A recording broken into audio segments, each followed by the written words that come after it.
Hello बच्चों, चलिए इस प्रश्न को देखते हैं। मूल बिंदु पर एक 8 मिली कूलाम का आवेश अवस्थित है। 2 गुणे 10 की घात ऋण 9 कूलाम के एक छोटे से आवेश को बिंदु P 003 सेंटीमीटर से बिंदु R 069 सेंटीमीटर से होकर बिंदु Q 040 सेंटीमीटर तक ले जाने में किया गया कार्य परिकलित कीजिए। तो चलिए बच्चों, हम सर्वप्रथम इस प्रश्न की मुख्य अवधारणा पर चर्चा करते हैं।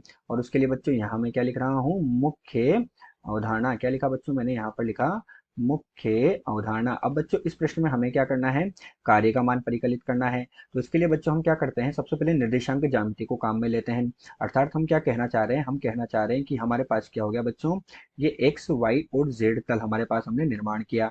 तो ये तो हमने माना वाई, ये हमने माना जेड और ये हमने माना एक्स। अब हमें क्या दिया है कि हमारे पास मूल बिंदु पर 8 मिली कूलाम का आवेश, अर्थात हमने क्या मान लिया, ये आवेश Q0 है और इसका मान कितना है, 8 मिली कूलाम है। और हमें क्या दिया गया कि P003, तो बिंदु P बच्चों हमारे पास कहाँ होगा, यहाँ पर होगा। तो ये तो हो गया बच्चों 003 हो गया।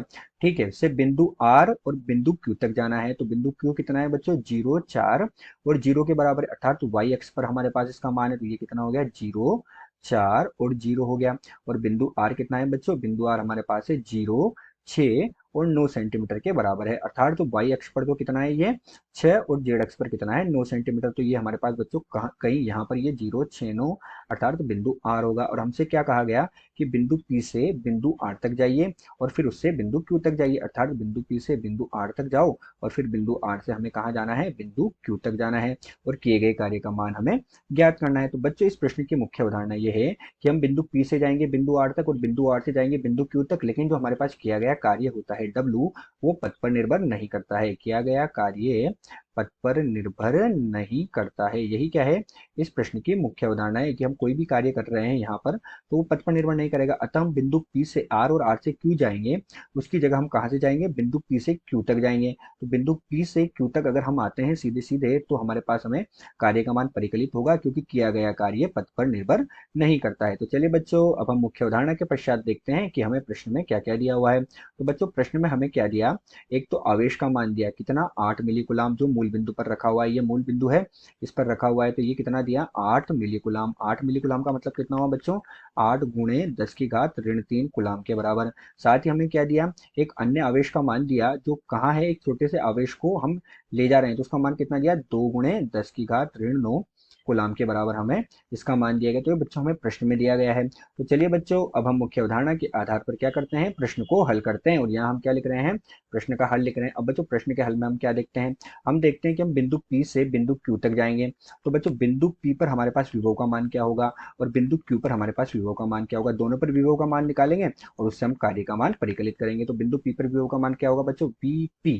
हमने बिंदु P पर लिखा K गुणा, हमारे पास कितना आवेश है इस पर, उसका मान रख देंगे। तो K गुणा हमारे पास Q, जीरो हमने माना है मूल बिंदु पर, और ये दूरी कितनी हो जाएगी बच्चों, ये दूरी हो जाएगी हमारे पास AP OP। और इसका मान कितना है बच्चों, 9 गुणे 10 की घात 9 होता है, एक नियतांक होता है, हम सब जानते हैं। और Q0 का मान कितना दिया है बच्चों, हमारे पास 8 मिली कूलाम। तो 8 गुणे 10 की घात ऋण 3 कूलाम के बराबर होगा। और OP हमारे पास बच्चों कितना है, तो OP जो है हमारे पास 3 सेंटीमीटर के बराबर है।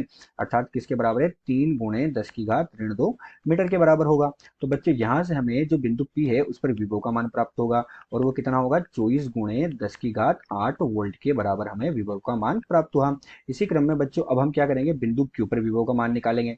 तो बिंदु Q पर जब विभव का मान निकालेंगे बच्चों, तो बिंदु Q पर विभव का मान कितना प्राप्त होगा, तो वही K आवेश कितना है, Q0, और हमारे पास ये कितना हो जाएगा, OQ हो जाएगा। तो इसका मान कितना है बच्चों, 9 गुणे 10 की घात 9, और ये हमें दिया है 8 गुणे 10 की घात ऋण 3, और OQ का मान बच्चों कितना है, 4 सेंटीमीटर के बराबर है। तो ये कितना होगा, 4 गुणे 10 की घात ऋण 2 मीटर के बराबर। अतः बिंदु Q पर बच्चों विभव का मान कितना प्राप्त होगा, तो बिंदु Q पर विभव का मान प्राप्त होगा 18 गुणे 10 की घात 8 वोल्ट के बराबर हमें आवेश का मान, ये विभव का मान प्राप्त हुआ। अब बच्चों हमने विभव का मान तो निकाल लिया, अब हम क्या करेंगे, यहाँ पर कार्य का मान निकालेंगे। तो हमें प्रश्न में कार्य का मान निकाला है, तो किया गया कार्य बराबर होता है बच्चों आवेश गुणा विभवांतर। क्या होता है बच्चों, आवेश गुणा विभवांतर के बराबर होता है। तो ये Q तो क्या है, हमारे पास आवेश है, तो आवेश गुणा विभवांतर। अब विभवांतर हमारे पास हमने क्या है, बिंदु P और बिंदु Q पर निकाला, तो दोनों का विभवांतर निकालेंगे। और आवेश का मान हमें प्रश्न में कितना दिया है बच्चों, 2 गुणे 10 की घात ऋण 9 के बराबर दिया।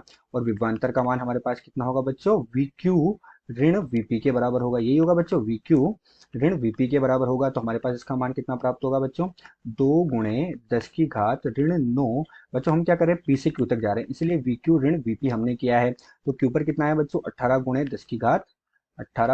10⁻⁸ कितना है 8, और उस पर है 24 × 10⁸। तो ये 18 गुणे हो गया और ये 24 × 10⁸ हो गया बच्चों। 10 की 8 उभयनिष्ठ आ जाएगा हमारे पास बाहर, और किए गए कार्य का मान बच्चों हमें कितना प्राप्त होगा, किए गए कार्य का मान हमें प्राप्त होगा, यहाँ से ऋणात्मक मान प्राप्त होगा, तो ऋण 1.2 जूल के बराबर हमें किए गए कार्य का मान प्राप्त होगा, है ना बच्चों। तो दिया गया जो प्रश्न है, इस दिए गए प्रश्न में किए गए कार्य का मान ऋण 1.2 जूल के बराबर प्राप्त हुआ। आशा करते हैं आपको प्रश्न समझ आया होगा। धन्यवाद।